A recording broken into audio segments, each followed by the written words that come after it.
নমস্কার বন্ধুরা, মিনু ছোট রান্নাঘরে সকলকে জানাই স্বাগত। চলে এলাম রান্নাঘরে। আজ একটা দারুণ স্বাদের রেসিপি হতে চলেছে। কি রেসিপি বানাবো চলুন আগে দেখাই। এই দেখুন, বাজার থেকে আজকে সকালবেলা পাবদা মাছ নিয়ে এসেছে। খুব সুন্দর সাইজের পাবদা মাছ, একদম টাটকা টাটকা। মাছগুলো অনেক বড় বড় ছিল, তাই আমি বাড়িতে কেটে নিয়েছি ভাজার সুবিধার জন্য। আজকে এই পাবদা মাছটা রান্না করব।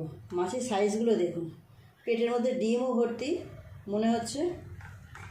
মাছগুলো এইভাবে রেখেছি দেখানোর সুবিধে হবে বলে, তাই অনেক বড় বড় মাছ ভাজতে একটু অসুবিধেই হয়।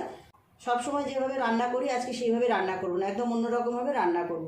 সর্ষে দিয়ে সবসময় ঝাল না করে আজকে আলু, পটল, টমেটো, লঙ্কা সব কেটে নিয়েছি। এইগুলো দিয়ে রেসিপিটা বানাবো। মাছগুলোর মধ্যে আগে নুন আর হলুদ মিশিয়ে নেব।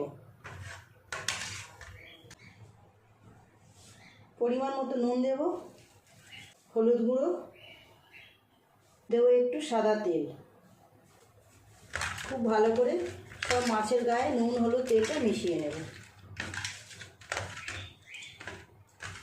মাছগুলো আগে ভেজে নেব ভালো করে। কড়াই গরম হয়ে গেছে, মাছ ভাজার জন্য তেল দিয়ে দেব। তেল গরম হয়ে গেছে খুব ভালোভাবে, এক এক করে মাছগুলো দিয়ে দেব।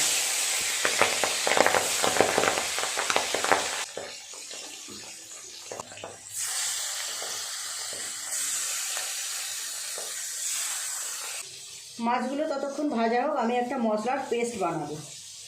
লঙ্কার গুঁড়ো, হলুদ গুঁড়ো, জিরে আর ধনের গুঁড়ো, অল্প একটু জল দিয়ে একটা মিহি পেস্ট সুন্দর করে বানিয়ে নেব। সবসময় সর্ষে বাটা দিয়ে একইভাবে পাবদা মাছ রান্না না করে আজকে একদম অন্যরকমভাবে করব। দেখি মাছগুলো কতটা ভাজা হলো, এটা এরকম থাক আবার মশলাটা। মাছগুলো উল্টে দেবো, অপর পাশটা খুব ভালো করে ভেজে নেব।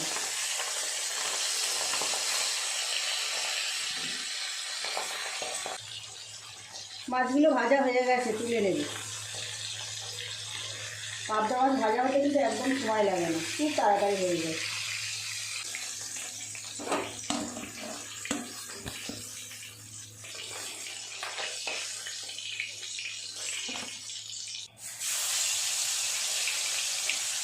বাকি মাছগুলো ভেজে নেব।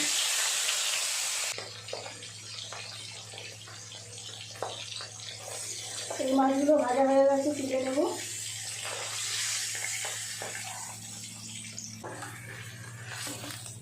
এই তেলে পটলগুলো আগে ভালো করে ভেজে নেব।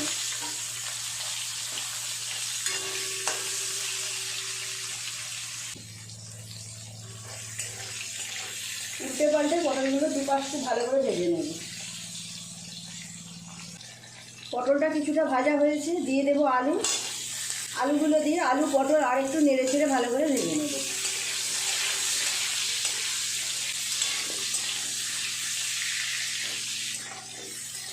আলু পটল খুব ভালো করে ভেজে নিয়েছি, তুলে নেব।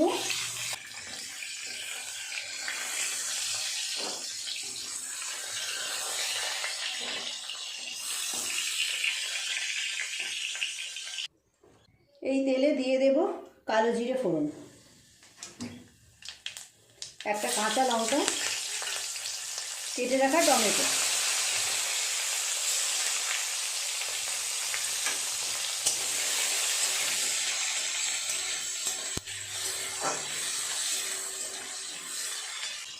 এই সময় নুন দিয়ে দেবো।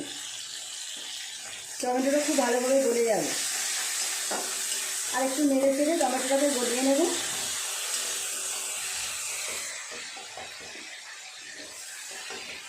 নেড়ে চেড়ে টমেটোটা একটু বেশ গলিয়ে নিয়েছি। দিয়ে দেবো মশলার পেস্ট, লঙ্কা হলুদ আর ধনে জিরের গুঁড়ো, যে পেস্টটা বানালাম।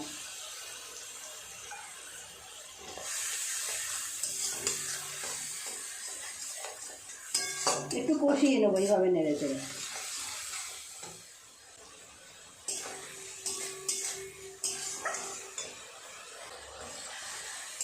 মশলাটা একটু কষিয়ে নিয়েছি, দিয়ে দেবো ভেজে রাখা আলু আর পটল।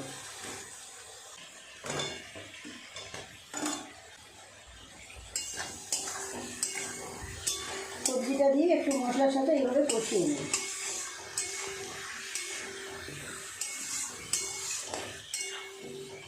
একদম নতুনভাবে রান্না করলাম আমি আজকে রেসিপিটা। সবসময় একই রকমভাবে পাবদা মাছ রান্না না করে আপনারাও একবার এইভাবে রান্না করে দেখতে পারেন। পরিমাণ মতো জল দিয়ে দেবেন।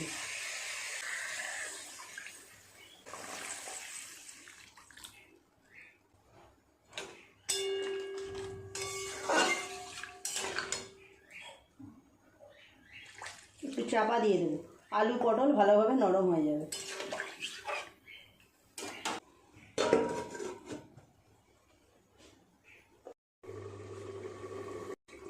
ঢাকাটা খুলে এবার দেখি কেমন সিদ্ধ হলো সবজিগুলো।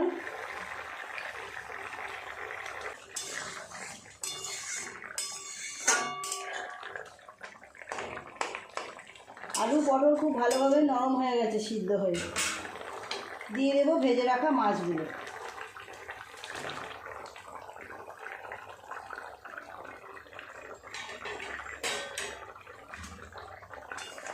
মাছগুলো দেওয়ার পর আরও কিছুক্ষণ ফোটালেই হয়ে যাবে।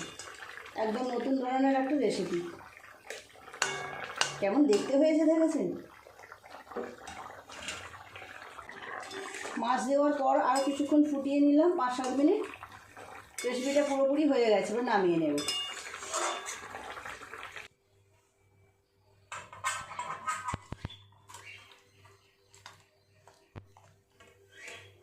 তৈরি হয়ে গেল পাবদা মাছের একদম নতুন একটা রেসিপি, পটল আলু দিয়ে তরকারি। কেমন হয়েছে দেখুন দেখতে। সবসময় একরকমভাবে আমরা রান্না করবো কেন, অন্যরকমভাবে রান্না করেও তো দেখতে পারি।